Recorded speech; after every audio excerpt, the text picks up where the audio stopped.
여러분 안녕하십니까? 저는 여러분에게 예수 그리스도의 복음을 전파하고 있는 예수 제자교회 박정혜 선교사입니다. 지난 시간 로마서 7장 1절부터 6절까지 말씀을 하고 율법이 아니라 성령으로 하나님을 섬기게 된 것이 이제 새 시대의 새 사람의 영적인 원리라고 말씀을 드렸습니다. 그래서 그 다음 시간에 율법으로 하나님을 섬기는 것이 무엇이고 성령으로 하나님을 섬기는 것이 무엇인지 좀 더 구체적으로 알고자 한다고 말씀을 드렸는데, 그걸 하기 전에 지금 로마서 말씀을 시작한 지가 한 2년 정도가 넘었어요. 그동안에 여러 가지 일도 저희한테 개인적으로 있었고 그래서 지금 과거에 로마서 말씀을 올렸던 것을 되돌아보았는데, 하나님께서 은혜를 주셔서 좀 더 로마서 3장에 있는 하나님의 의에 대한 설명에 대해서 좀 더 하나님께서 저희 은혜 가운데 더 깊이 이해를 주신 것이 있어서 같이 나누고자 합니다. 그래서 전에 원래 로마서 3장 25절부터 31절까지 있던 말씀을 올려놨던 설교 말씀을 제가 내렸고, 사실 로마서 7장을 더 나가기 전에 좀 개운치 않은 마음이 있었어요. 이걸 좀 더 확실하게 전하고 싶은 마음이 있었고, 계속 기도하고 하나님께 지혜를 구한 가운데 주님께서 은혜를 주신 것이 있어서 이런 것과 함께 다시 한번 로마서 3장 25절부터 31절까지의 구절을 다시 한번 새롭게 여러분에게 다시 한번 말씀을 드리고 다시 로마서 7장으로 나가도록 하겠습니다. 물론 큰 틀은 변한 게 없습니다. 우리 성경 말씀이 그렇게 단어 몇 개를 모른다고 해서 전체적인 의미를 모르게 성령님께서 그렇게 주지 않으셨어요. 전 다만 좀 더 여러분에게 좀 더 자세하게 또 깊이 있게 전해드리고자 하는 시간이기 때문에 여러분도 저와 여러분에게 모두 은혜가 되는 시간이 되길 바랍니다. 자, 로마 3장 25절 말씀을 읽겠습니다. 이 예수를 하나님이 그의 피로써 믿음으로 말미암는 화목제물로 세우셨으니 이는 하나님께서 길이 참으시는 중에 전에 지은 죄를 간과하심으로 자기 의로심을 나타내려 하심이니 라고 말씀하고 있습니다. 먼저 24절에 있는 말씀을 보면 23절과 24절에 보면 이 로마서 3장은 지금 하나님의 의가 나타났다는 것을 우리에게 말씀하고 있어요. 그러니까 그 전까지는 로마서 1장부터 3장 18절까지는 결국 인간이 얼마나 악한지를 다 말씀을 하면서 유대인도 죄인이고 이방인도 죄인이고 어느 한 사람도 빠짐없이 모두 하나님 앞에 다 죄인이니 의인은 하나도 없다라는 말씀을 하고 있었어요. 네. 그래서 로마서 3장 20절에 19절과 20절에서 모든 입을 막고 율법은 모든 입을 막고 온 세상으로 하나님의 심판을 있게 하려 함이라라고 말씀하고 있는 거예요. 율법 자체는 유대인에게 주신 말씀이지만 하나님께서 이스라엘을 통해서 모든 세상에 같이 정죄해버리는 말씀이에요. 네. 율법을 지키려면 유대인이 시작되어야 되지만 율법 자체의 효력은 모든 세상에 대한 것입니다. 그래서 왜 말씀이 이렇게 나와 있잖아요. 모든 입을 막겠다는 거예요. 온 세상으로 하나님의 심판을 있게 하는 게 율법이 하는 거예요.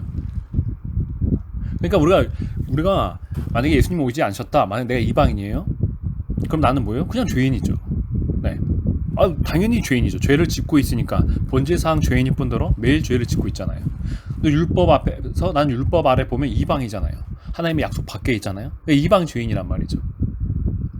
자, 그러면 내가 예수님 오시기 전에 내가 하나님의 백성이 되려면 어떻게 돼요? 율법을 지키기 시작해야 되는 거죠. 할례를 행하고 유대인이 되기 시작해야 되는 거예요. 비록 핏줄로는 못 되어도 할례를 받고 이 유대인에게 주셨던 하나님의 율법 언약 안에 들어가면서 이스라엘 백성이 되어야 되는 거죠.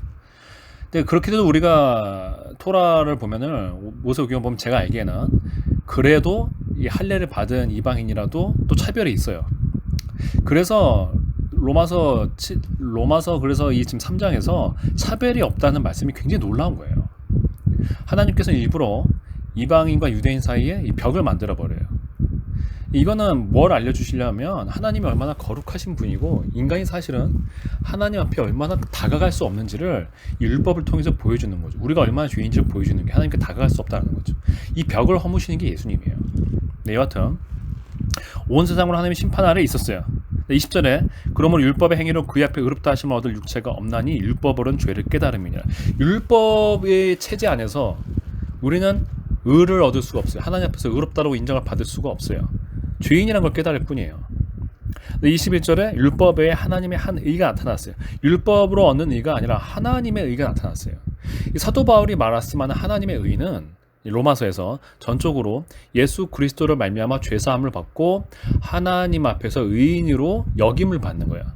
그러니까 내가 원래 의인이었기 때문에 그렇게 되는 게 아니라 오직 예수 그리스도의 은혜로 말미암아 하나님이 나를 의롭다고 여겨주시는 거예요. 마치 아브라함이 의인이 아니었지만 처음에는 의인이 아니었지만 아브라함이 하나님을 믿으며 하나님께서 그의 믿는 것을 보시고 의로 여기셨던 것 같으니, 네, 그 말씀은 우리에게 그대로 적용이 되는데 아브라함이 얻었던 것보다도 더 명확한 의를 주시는 거죠. 왜요? 이제는 예수님을 통해서 우리가 죄사함을 받고 예수님의 순종으로 말미암아 우리가 대신 예수님의 의를 얻어서 하나님 앞에 의인으로 인정받기 때문이에요. 구원의 시작이 이렇게 된다는 거죠. 그렇기 때문에 아브라함을 예표로 보여주셨던 하나님의 의가 이제 완전히 나타난 거예요. 21절에 나타난 거예요. 그전에는 희미하게 모습만 나타나고 있었고 구약에 하나님을 믿는 신실한 백성들은 이 하나님의 의가 나타나길 기다리고 있었어요. 왜냐하면 이 하나님의 의가 나타나기 전까지는 자기가 아무리 하나님께서 은혜를 베풀어도 자기는 알고 있었어요. 율법 앞에서, 하나님 앞에서 나는 아직 죄인이라는 거를. 이게 해결되지 않았다는 것을. 그래서 계속 하나님의 정죄 가운데 또 사단의 참석 가운데 있을 수밖에 없었다는 것을 그들은 알고 있었기 때문에 이 하나님의 의가 나타나서 그들이 성실과 두려움으로 하나님을 이제 더 이상 하나님과의 그런 벽이 없이 하나님을 경외함으로, 하지만 하나님과의 온전한 연합됨으로 하나님을 섬길 수 있는 그 날을 기다리고 있었다는 거예요. 두려움 없이 하나님을 섬길 수 있는 날. 여기서 제가 말씀한 두려움이 없다는 것은 하나님을 경외함이 없다는 것이 아니라 내 죄로 인하여서 내 죄가 용서받지 않음으로 인하여 오는 형벌의 두려움이 없이 하나님을 섬길 그날을 기다리고 있었다는 것이죠. 이제 근데 그렇게 하나님을 섬길 수 있도록 우리를 의롭다 해주시는, 믿는 자에게 주시는 하나님의 의가 나타났다라고 21절에 말씀하고 있는 거예요. 이게 율법과 선지자들이 계속 이것을 증거하고 이것을 계속 간구했다는 것이죠. 왜 율법이 이거를 증거했다고 나옵니까? 왜냐하면 율법이, 반대로 말하면 율법이 우리를 의롭다 하심을 주지 못하기 때문에 율법이 이걸 오히려 증거한 거예요. 그리고 그 율법이 기록되어 있는 모세오경에서 율법과 상관없는, 율법과 다른 아브라함의 말씀이라든지 메시아에 대한 예언들이 율법에도 기록되어 있고, 또 우리 대제사장이 지성소까지 들어가는 모습을 통해서 일반 백성은 들어가지 못하지만 대제사장이 들어가서 그 속죄일을 통해서 그들이 속죄함을 받는 것을 통해서 이게 완전하진 않지만 다가올 하나님의 의의 모형이었다는 거죠. 엔티타입이었다는 거야. 모델이었다는 거야. 하나의 모형이었다는 거야. 그래서 히브리서에서 말씀에 이 지상에 있는 성전과 성막은 다가올 예수 그리스도께서 하실 제자에 대한 하나의 모형이었다고, 그림자였다고 말씀하고 있죠. 근데 한계는 뭐예요? 율법은 그런데 사람들에게 영구한 완전한 하나님으로부터는 용서를 주질 못했어요. 하나님에 대한 완전한 갈 수 있는 길을 열어주지 못했어요. 하지만 모형이었다는 거죠. 선지자들은 이사야부터 시작해서 계속 우리가 죄사함을 받을 그날, 이사야에서 계속 말씀하는 하나님의 한 종이 와서 우리의 질고를 짊어지고 우리의 죄를 대신하여 벌을 받음으로 말미암아 많은 사람이 의롭다함을 얻을 그날을 이사야서 53장에서도 계속 이어냈고, 예레미야 선지자, 에스겔 선지자 계속 새 언약과 새 영에 대해서 계속 우리에게 이어냈던 거예요. 그 증거를 받았다는 것이죠. 22절에 이 예수 그리스도를 믿음으로 말미암아 모든 믿는 자에 미치는 하나님의 의라는 것 더 자세하게 설명을 하고 있죠. 그러니까 이게 점점 21절부터 쭉 한 절 한 절 나아갈수록 하나님의 의에 대해서 사도 바울이 좀 더 자세하게 설명을 해주고 계세요. 그래서 21절에는 하나님의 한 의가 나타났는데 22절에 좀 더 구체적으로 그냥 하나님의 한 의가 아니라 정확하게 예수 그리스도를 믿음으로 말미암아서 얻는 의. 첫째 특징은 예수님을 믿는 거예요. 예수님을 믿음으로, 예수님을 따라가기로 순종하기로 결단함으로써 얻는 의라는, 값없이 아직 내가 어떤 행위가 시작되기 전에 먼저 의롭다 하심이 얻어진다는 거죠. 물론 우리가 저번에도 봤지만 이렇게 어떤 행위도 없이 오직 은혜로 얻게 된, 회개와 믿음으로 얻게 된 하나님의 의가 확정이 되려면 열매를 맺어야 된다고 계속 말씀을 드렸어요. 네, 여하튼 시작은 분명히 믿음으로 시작된다고 사도 바울은 말씀하고 있는 거예요. 그래서 모든 그 두 번째 특징이 뭐예요? 모든 믿는 자에게 미치는 하나님의 의인의 차별이 없어요. 자, 예수 그리스도를 믿음으로 말미암아 얻기 때문에 율법의 행위로 얻지 않기 때문에 이방과 이방이나 유대인의 차별이 없어요. 율법은 이방인과 유대인의 차별을 주는데 이건 아무런 차별이 없어요. 그래서 예수 그리스도 안에서는 종이나 자유인이나 아무 차별이 없고 남자 여자 차별이 없는 거예요. 분명히 우리 말씀은 노예 제도에 대해서 반박하고 있지는 않지만 이 모든 말씀이 결국은 뭐예요? 예수 그리스도 안에서는 종이나 자유나 하나의 차별이 없다라고 말씀하고 있어요. 우리가 이 당시에 있는 세상의 노예 제도에 대해서 막 혁명을 일으키라든지 그것들 불복종하라고 말씀하지 않았지만 사도 바울이 또 뭐야? 너희들은 사람들의 종이 되지 말라고 하셨죠. 또 빌레몬서에 보면은 사도 바울이 그 오네시모를 간구하면서 제가 잠깐 헷갈리네요. 네. 아무튼 오네시모였던 잠깐 헷갈려서 잠시 제가 스톱하고 잠시 검색을 하고 왔습니다. 네. 하지만 시간 오래 검색하고 싶지 않아서. 네. 그렇죠. 오네시모는 종이었지만 사도 바울이 빌레몬에게 오네시모를 풀어주라고 더 이상 노예로 삼각하지 말라는 편지를 쓰시죠. 이걸 통해서 그리스도를 믿는 사람들 안에서는 종과 자유인을 만들지 말라고 말씀하신 것이고 무엇보다도 우리 모두가 서로의 종이 되라고 말씀했죠.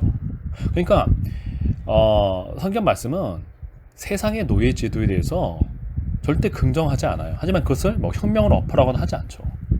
하지만 도리어 이걸 우리는 더 넘어가서 우리는 서로의 종이 되라고 말씀하고 있어요. 그러니까 이거는 노예제도를 찬성하니 부정하니 이렇게 말을 할 수도 없는 거예요.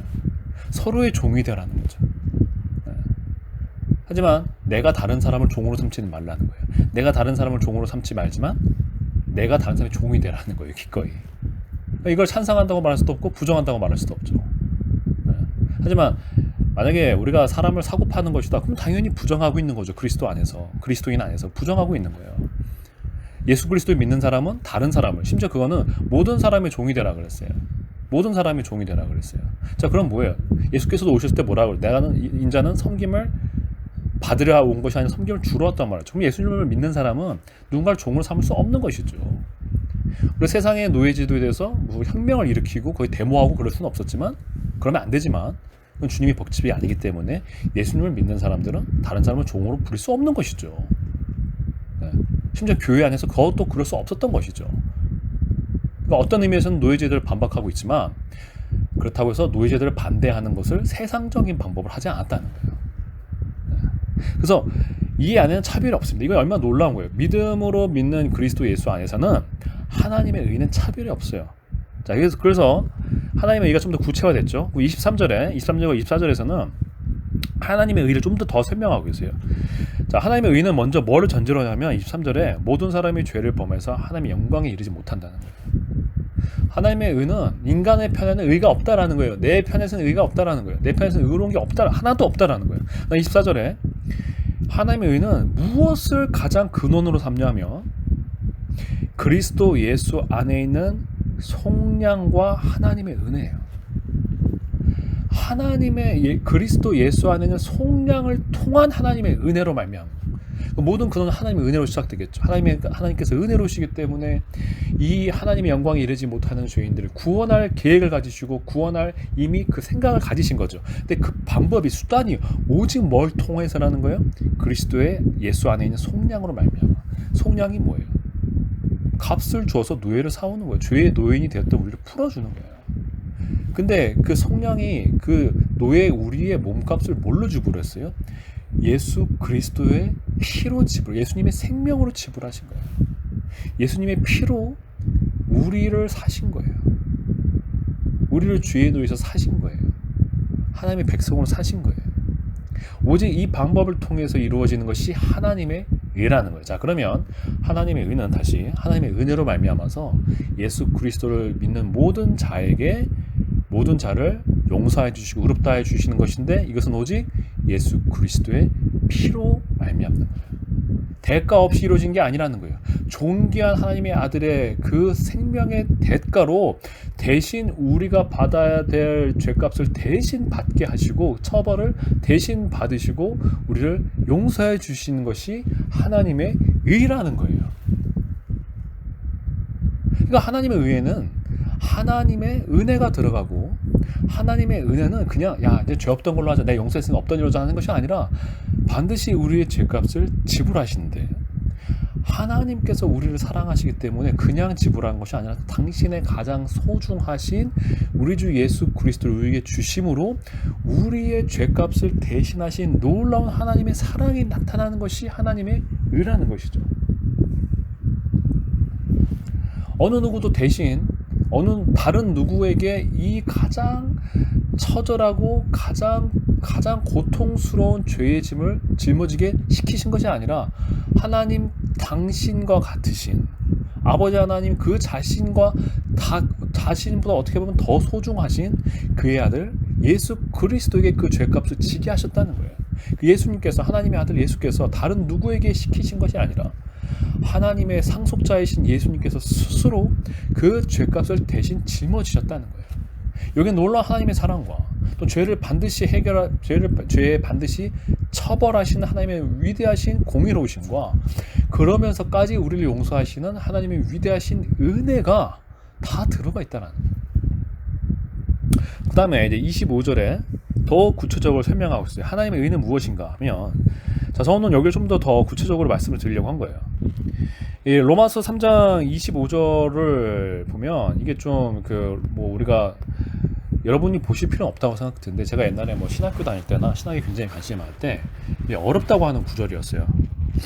왜 어렵다고 그 신학자들이 생각을 했는지 잘 모르겠는데 충분히 이해는 됩니다. 왜냐하면 그분들은 이 문자적인 거에 굉장히 얽매이시기 때문에 충분히 이해가 돼요. 영어적으로 해석해 보면은 우리가 예를 들어서 ESV 같은 그 성경을 보면은 이렇게 했어요. Whom God put forward as a propitiation by His blood. Whom God put forward as a propitiation by His blood. 이 whom은 앞에 있는 예수님을 받는 거예요. 그 예수 그리스도를 하나님께서 put forward 제시했다는 거죠. As a propitiation. 속죄물로 제시를 했다는 거예요. 내놨다는 거예요. 그의 피로 말미암아서 to be received by faith.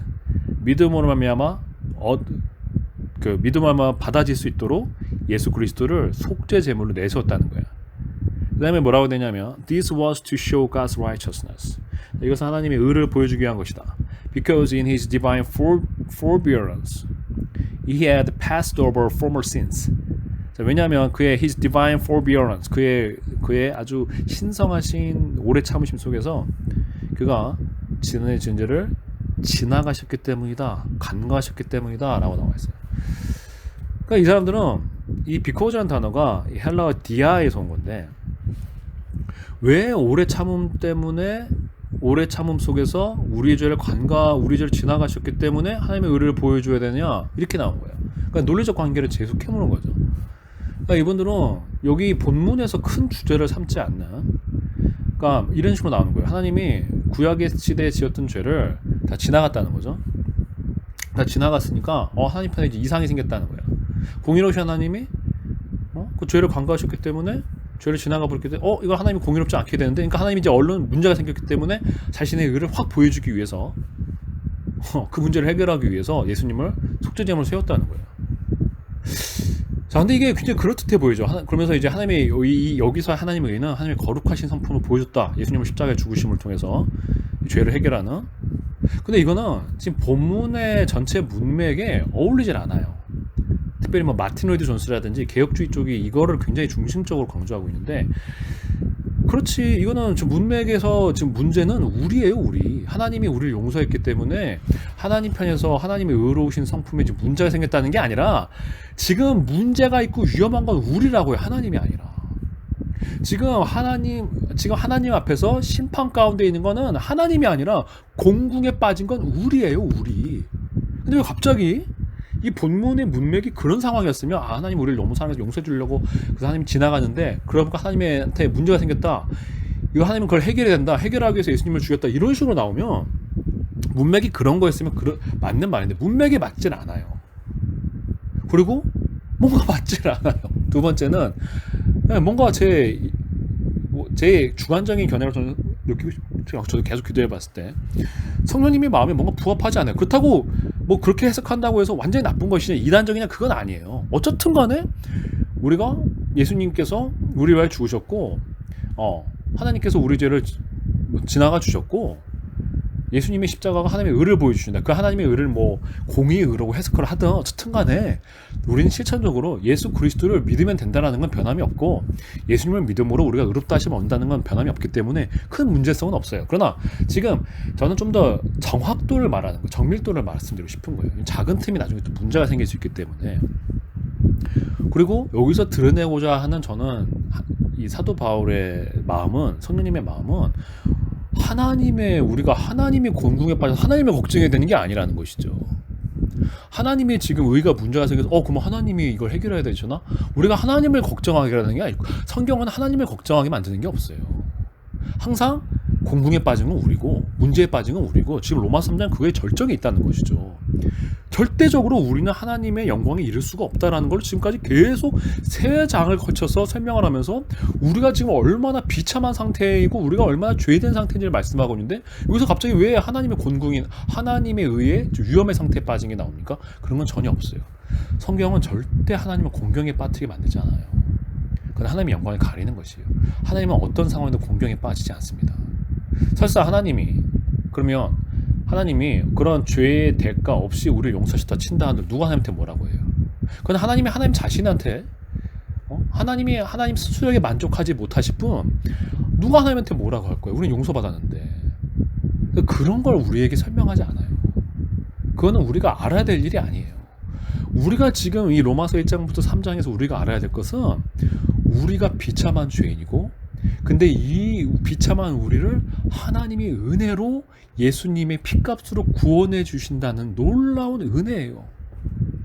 우리가 얼마나 죄인이라는 사실을 우리는 깨달아야 되는 거고 반면에 하나님이 얼마나 은혜를 베푸셨으며 우리가 그렇게 얼마나 무조건적으로 우리 주 예수 그리스도를 믿어야 되는가를 말씀하고 있는 것이지 하나님의 공국을 해결해야 된다는 게 전혀 관련이 없다라는 것이죠.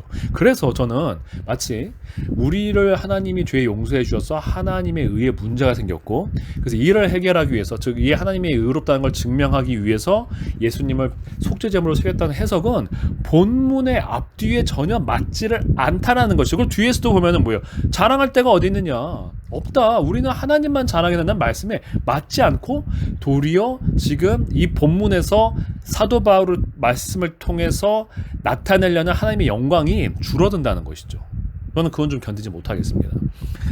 자, 그래서 그나마 우리 한글 성경도 이것보다 저는 그들의 해석보다 낫다고 생각해요. 얘는 하나님께서 길이 참으시는 중에 전에 지은 죄를 간과하심으로 전의 죄를 용서하심으로 인해서 우리의 의로우심을 나타내고자 예수님을 화목제물로 세우셨다. 이거는 큰 문제가 없다고 생각합니다. 이것도 이 정도면 돼도 그래서 하나님께서 우리를 용서하심을 통해서 자기의 의로우심을 우리에게 나타내려 하신다는 거죠. 얼마나 의로우신 분인지. 우리는 악하지만 하나님께서 예수 그리스도로 말미암아서 우리의 죄를 지나가심을 통해서 우리의 자기의 의로우심을 나타내려 하신다는 거죠. 이거는 이분들은 이제 이 디아라는 그러니까 이게 지금 중간에 보면은 디아텐 파라신 톤 프로게노노톤 하마르테아톤이라는 이 지금 이 부분이에요. 그러니까 전에 지은 죄를 간과하심으로를 번역한 건데 이 디아라는 단어가 여기서 이분들은 뭐뭐를 통해서로 해석한 거죠. 그 디아텐 파라시니까는 간과하심을 통하여 간과하심을 이렇게 해석을 했어요. 근데 저는 이것도 뭐 큰 문제는 없다고 생각이 들는데 저는 좀 더 어쨌든 이 디아에서 뒤에 보면 이 파레신이 이 헬라어는 뭐 격이란 게 있는데 이게 좀 목적격 어큐서티브란 말이에요. 그러니까 어큐서티브니까는 이 어큐서티브를 쓰려면은 보통 여기에 뭐뭐 때문에라든지 뭐뭐를 위해서라는 뜻이 오는데 for the sake of 뭐뭐를 위해서라는 뜻이 디아에도 있더라고요. 그 뭐뭐를 위해서 뒤에 이렇게 어큐서티브가 올 때.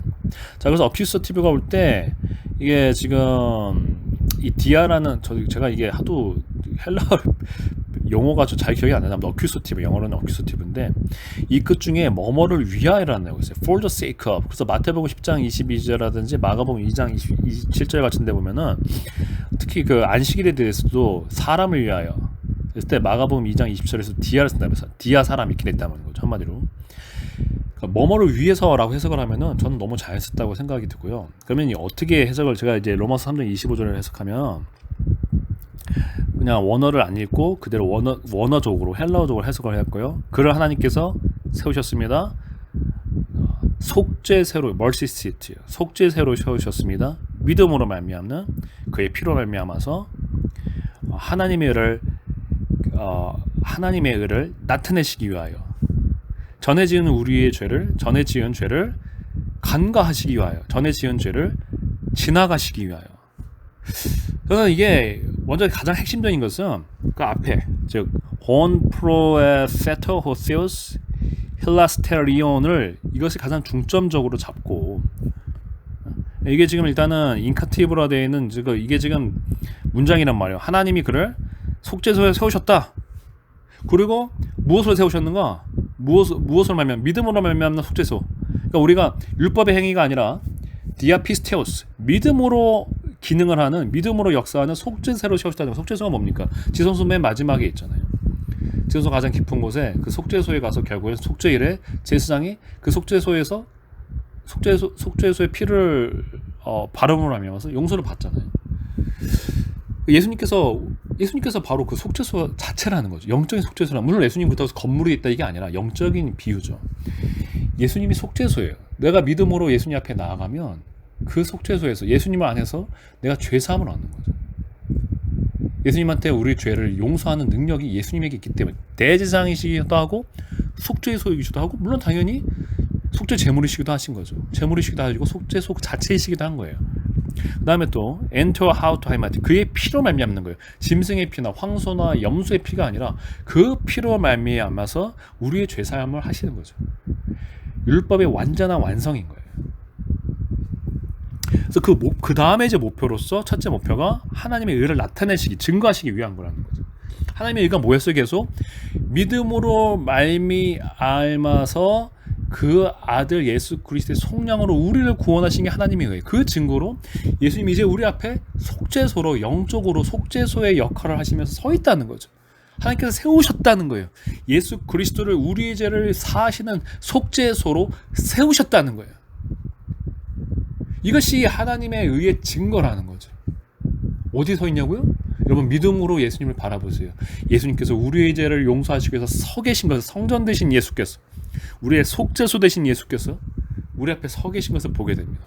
뭐 속죄 제물로 해석해도 큰 의미는 없습니다. 다만 이 힐라스테리온이 다른 곳에서도 성경에서 멀시 시트로 되어 있기 때문에 그래서 YLT 같은 데도 속죄소라고 되어 있죠.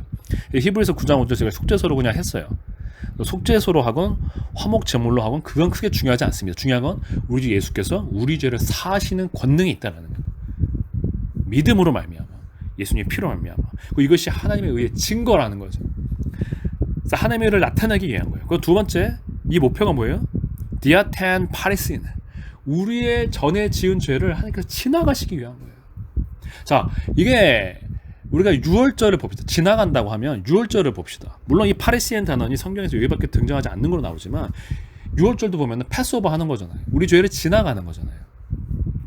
하나님의 심판이 그날 밤에 마지막 그 이집트 10가지 재앙 마지막에 그 장자를 치는 날 밤에 흑암 가운데 하나님의 심판이 임했어요. 근데 그때 어린 양의 피가 문설주에 발라져 있으면 지나가는 거예요.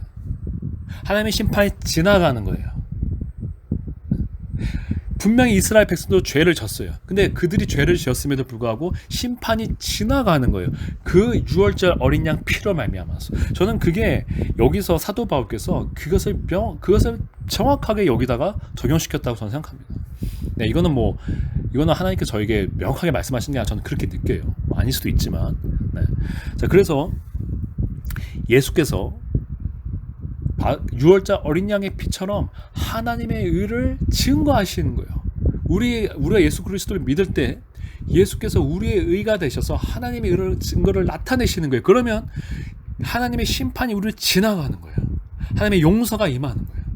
하나님께서 예수 그리스도의 속량으로 말미암아 차별 없이 믿는 자에게 예수님 때문에 내가 잘나서가 아니라 예수님이 흘리신 그 피 때문에 예수님이 나 때문에 죽으신 그 죽음으로 인하여서 하나님의 심판이 넘어가는 거예요. 죄를 지나가시는 거예요. 할렐루야. 죄가 지나가시는 거예요. 내 죄를 지나가시는 거예요. 내 죄를 간과해 주시는 거예요. 그리고 하나님께서 나를 의롭다 하여 주시는 거예요. 이런 하나님의 의가 나타나고 예수님이 죄인된 내 앞에 하나님의 영광이 이룰 수 없는 내 앞에 내가 예수 그리스도를 믿을 때 예수님 안에 있는 하나님의 의가 예수의 피로 말미암는 하나님의 의가 내 앞에 나타나시는 거예요. 그러면 심판이 지나가는. 이것은 마치 또한 우리가 근데 이게 그 사건에서만 관련된 게 아니라 모든 하나님의 용서가 나타나는 구약의 사건들을 보면 항상 피가 있잖아요. 그래서 히브리서는 뭐라고 말씀하셨어요? 피 흘림이 없은즉 죄사함도 없느니라고 말씀하셨어요. 피 흘림이 없은즉 죄사함도 없습니다. 여러분 죄를 지나가는 팔순이 죄사함 아닙니까? 근데 이걸 또 신학자들이 뭐 죄사함이라는 단어를 이게 쓰인 적이 없으니까 죄사함 아니 우리가 그냥 영적으로 생각해 봅시다. 우리가 전에 지은 죄를 하나님이 지나가시는 거 이게 하나님의 용서 아닙니까? 용서의 하나의 모습 아닙니까? 그래서 우리 고린도 후서에서도 5장에서도 비슷하게 하나님께서 죄를 그들에게 돌리기를 원하지 아니하신다고 그랬어요. 하나님께서 그들의 죄를 그들에게 돌리기 원치 아니하시고 우리가 죄를 지었어요. 근데 그 죄값을 우리에게 돌리지 않고 그냥 지나가주는 없었던 일처럼 넘어가주는 거예요. 그게 용서죠. 근데 다만 그게 뭐예요? 그 죄값은 반드시 치러져야 돼요. 근데 그 죄값을 누가 치른 거예요? 예수님께서 치르신 거예요. 그래서 하나님의 관관은 의로우신 거예요. 의로우신 하나님의 용서예요. 그 아들 예수 그리스도의 피로 말미암는 용서기 때문에 하나님의 용서는 의로우신 거예요. 그래서 하나님의 의예요. 여러분 여기서 모든 다른 신의 모든 다른 종교에 있는 신들의 용서와 완전히 다른 거예요.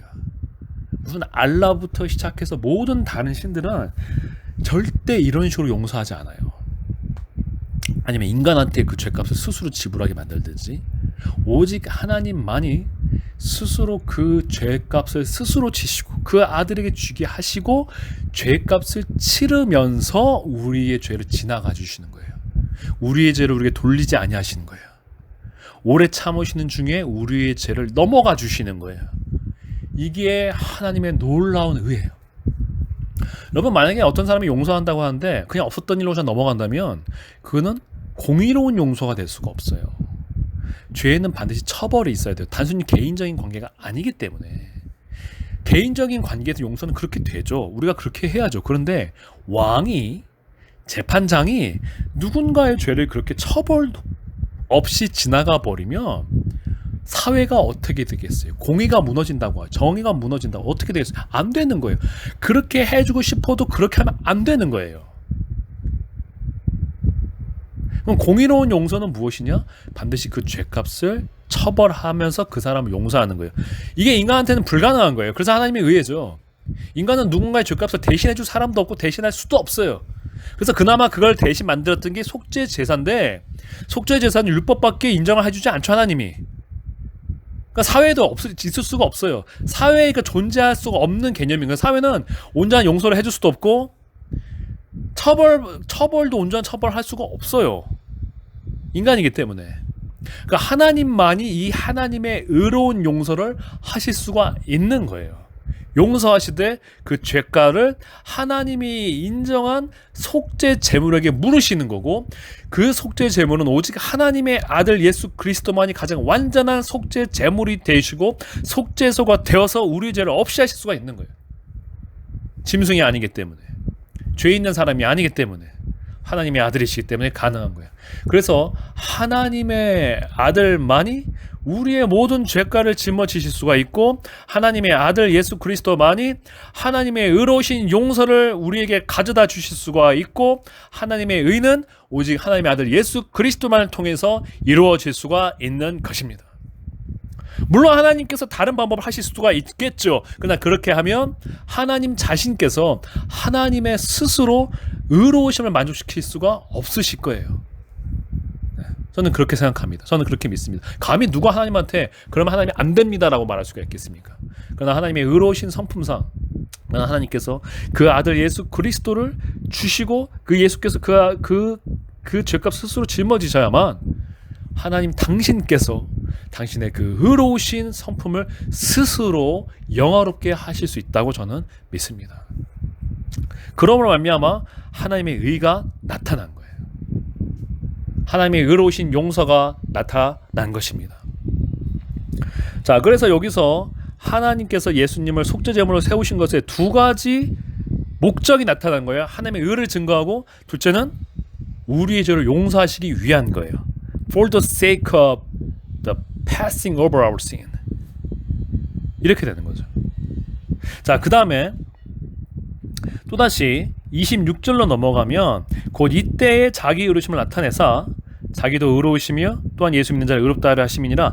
다시 한번, 그러니까 저는 이렇기 때문에 지금 제가 한 해석이랑 26절하고 다시 병렬 구조가 되면서 재반복이 되면서 강화시킨다고 믿습니다. 그래서 첫째 목표가 뭐예요? 하나님께서 자기 의로우심을 나타내셔서 자기도 의로우시고 하나님의 의로우신 걸 증명해내시고 예수 믿는 자를 의롭다 하려 하심이라라고 말씀하고 있어요. 다시 제가 26절에 보면은 엔테 아누케토시오 프로스텐 엔데이식 테스 디아카이오 수네사우토.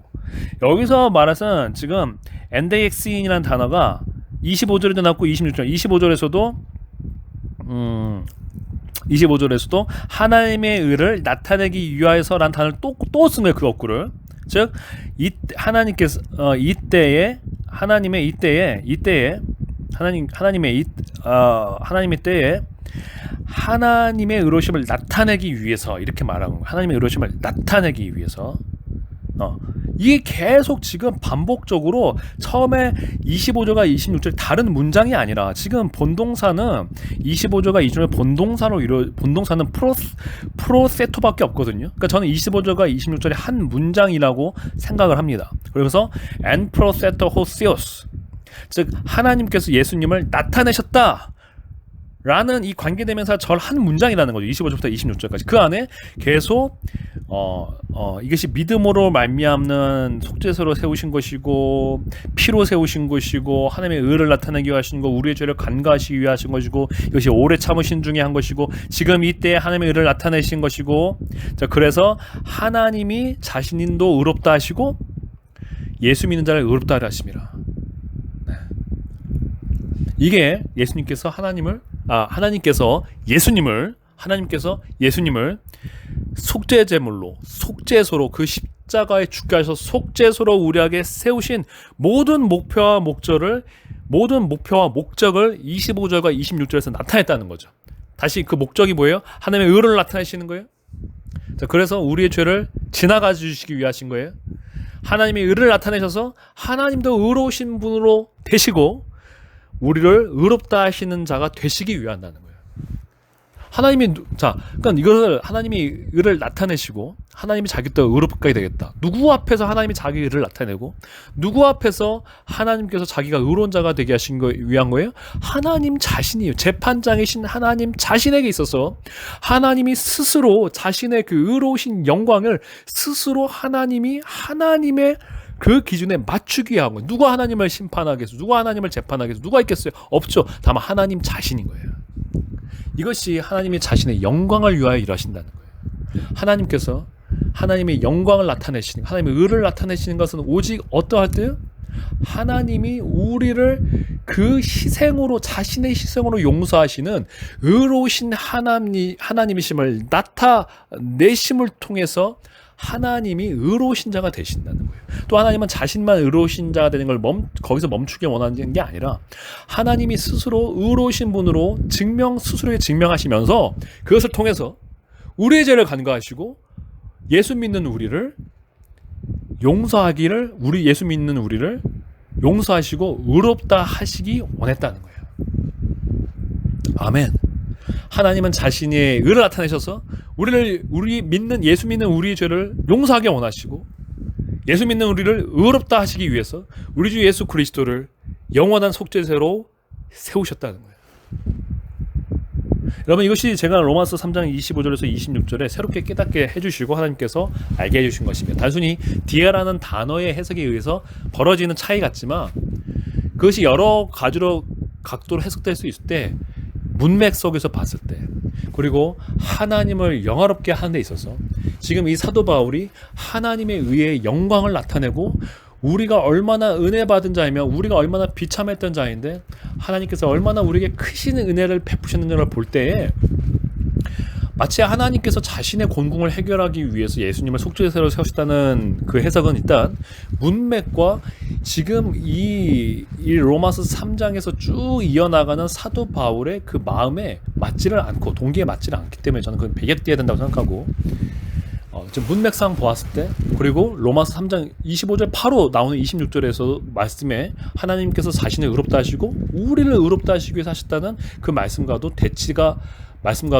병렬을 이루기 때문에 가장 적합한 것은 결국에는 하나님께서 우리의 죄를 간과하시기 위하여서 했기 때문이라는 해석보다 간과하시기 위하여서 예수 그리스도를 하나님의 의로 세우셨다는 말씀이 가장 적합하다는 말씀으로 이 말씀을 마치고 싶습니다. 다행히 개혁 개정에 있는 간과하심을 통하여서 하나님의 의를 나타내기 원했다라는 말씀도 크게 여기서 벗어나지 않는다는 점 다시 한번 말씀드리고 싶고, 가장 중요한 것은 결국에는 다시 강조하고 싶은 것은 하나님의 의가 예수 그리스도 안에서 예수님의 십자가의 희생으로 나타나서 죄 많은 우리를 구원하시고 아무 자격 없는 우리를 구원하신다는 걸 다시 한번 우리가 확인하고 믿고, 우리가 그 하나님을 찬양하고 예수님의 말씀에 순종하여서 그분을 영화롭게 해드리는 저와 여러분이 되길 원합니다. 우리가 이 은혜를 받았어요. 어떻게 해야겠어요? 순종함으로 우리 생명 다해서 예수님을 사랑하고 예수님의 뜻을 이루어야겠죠. 감사함으로 생명 다해 바쳐야겠죠. 우리의 죄를, 전에 지은 우리 죄를 간과하시기 위해서, 용서하시기 위해서 그 아들 예수 그리스도를 우리의 속죄소로, 그 피값으로 속죄소로 세우신 그의 피로, 짐승의 피가 아니라 그 아들의 피로 그 예수 그리스도를 우리 앞에 죄 사해 주시는, 속죄로 세워주시는, 죄를 넘어가게 해주시는 속죄세로 세워주신 우리 주 하나님의 은혜를 우리 영원토록 잊지 말고 아버지 하나님과 그 아들 예수 그리스도께 순종하는 저와 여러분이 될 줄을 믿습니다.